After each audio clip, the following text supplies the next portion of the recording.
Você trabalha com o quê? Não tô falando do trampo que você faz, mas daquilo que realmente manda ver, o que você cria e como você se joga na vida. Para alguns de vocês, responder a essa pergunta é fichinha.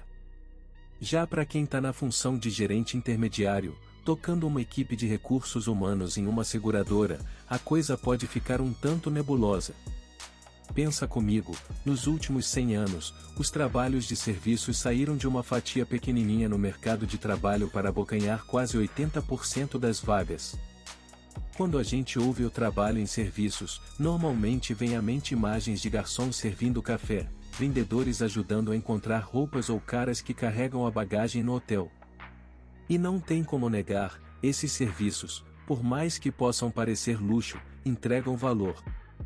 Seja na xícara de café fresquinho, nas roupas novas ou na mala que chega na boa e sem causar dor nas costas no dia seguinte. A parada é que o ramo de serviços é muito mais abrangente do que parece.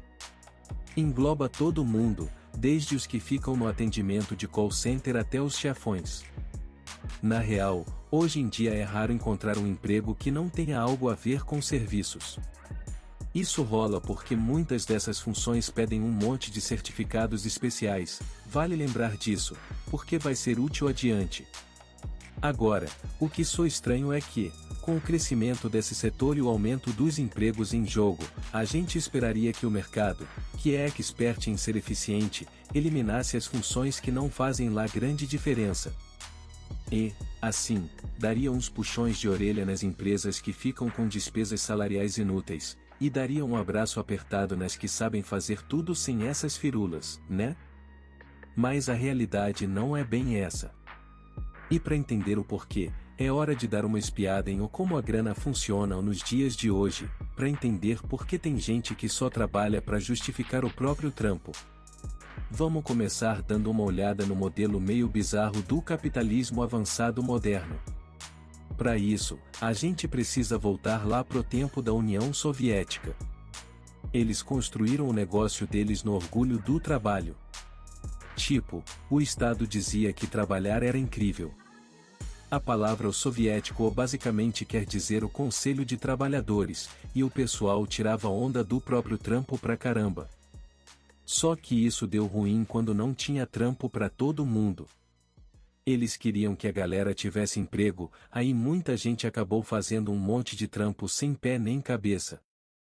Imagina os gerentes das fábricas contratando todo mundo que eles conseguiam, porque a moral era que ser chefe da galera era top. E eles tinham medo de que, se não dessem emprego pra geral agora, não iam conseguir a galera que precisavam mais pra frente. Isso acabou levando a uma parada chamada o acúmulo de trabalhadores, com algumas pessoas ficando responsáveis por contar parafusos o dia inteiro, por exemplo. Claro, tem um abismo de diferença entre o mundo ocidental de hoje e a Rússia dos anos 50, mas algumas semelhanças sinistras estão lá. A teoria dos trabalhos totalmente desnecessários começou a ganhar força quando o antropólogo David Graeber lançou o livro O Bull Jobs. Ele dividiu essas funções em 5 categorias grandonas. Os primeiros são os puxa-sacos, tipo os caras que abrem a porta, os recepcionistas, motoristas e assistentes. Eles estão ali só para fazer os outros se sentirem bem e, na real, podiam ser substituídos por tecnologia se fossem mesmo necessários. Depois vem os consertadores de gambiarras, que ficam tapando buracos que poderiam ser fechados de vez. Imagina um chefe de estoque que tem permissão para mexer nos níveis de estoque no galpão, sendo que isso podia ser feito de forma automática ou ser dividido entre a galera. Graeber fala de um cara que consertava as furadas feitas por um estatístico brilhante. Mas, na real, esse estatístico estava bem perdido, e o consertador tinha que se virar na burocracia para arrumar as cagadas antes que elas dessem ruim. Isso mostra que a solução pro problema nem sempre é dar o fora em quem tem o bull job, porque o cara consertador, na verdade, até poderia agregar valor se tirassem as firulas desnecessárias do caminho. Aí vem os checadores de caixa. São aqueles que ficam criando relatórios internos nas empresas gigantes, normalmente sobre os executivos ou coisas que ninguém nem lê de verdade. mas a função é mais para mostrar para outras empresas que a firma é top. Agora, bora conhecer os marginais do trabalho. Essa turma até é prejudicial para a sociedade, mas precisa existir só porque sim. Os advogados corporativos internos são um exemplo. Eles não produzem nada, mas, se não tiverem, a empresa pode acabar gastando uma grana contratando advogados externos para encarar processos judiciais. Olha só os trolls de patentes ou como exemplo. Eles compram empresas que têm um monte de patentes genéricas e tentam processar outras empresas na esperança de que elas simplesmente paguem uma grana para evitar a briga nos tribunais. Até as empresas mais gigantes do mundo entram nessa. A Apple já processou a Samsung por causa de uma patente relacionada ao formato do telefone. Pergunta para você: que valor era criado pelas milhares de pessoas cujo trampo em tempo integral era seguir essa ação?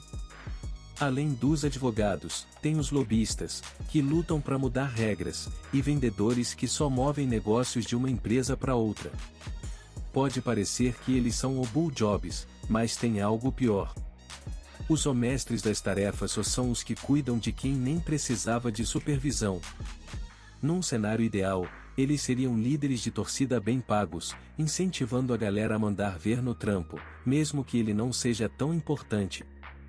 Na pior das hipóteses, eles viram distrações, criando reuniões inúteis e declarações de missão estratégicas o que não servem para nada, só afastam a galera de fazer algo realmente significativo.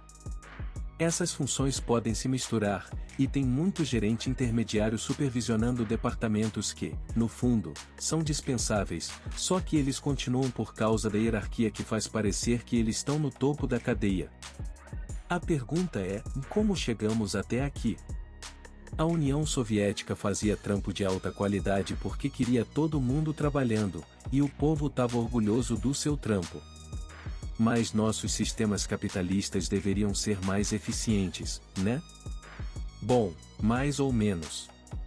A gente ainda enfrenta burocracias parecidas.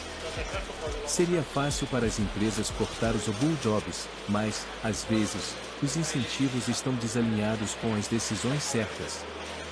Assim como nas fábricas soviéticas, onde o pessoal era reunido para parecer importante, os gerentes intermediários fazem a mesma coisa hoje. Nas fábricas, tinham propaganda pra caramba sobre a grandeza da União Soviética. Hoje em dia, as redes sociais estão cheias de autopromoção, com galera se achando o último biscoito do pacote por liderar um projeto de desenvolvimento no meio de um monte de firulas digitais. Empresas têm interesses em manter os Bull Jobs ou porque dificultam a vida dos concorrentes. A gente não quer apontar dedos, né? E tem solução para isso? Para a sociedade, pode ser legal começar a aceitar que não precisa trabalhar 40 horas por semana. Entender que nem todo trampo é inútil, que quase sempre tem alguma responsa no meio. E para os indivíduos? Se você está preso num emprego complexo, talvez tenha que aguentar o tranco por um tempo, buscando algo mais significativo fora do horário. Ou, sei lá, abraçar a situação, porque tem gente que curte ter títulos pomposos e faz de conta que as reuniões sem sentido e os PowerPoints irrelevantes fazem algum sentido. Mas a questão mais profunda fica no ar.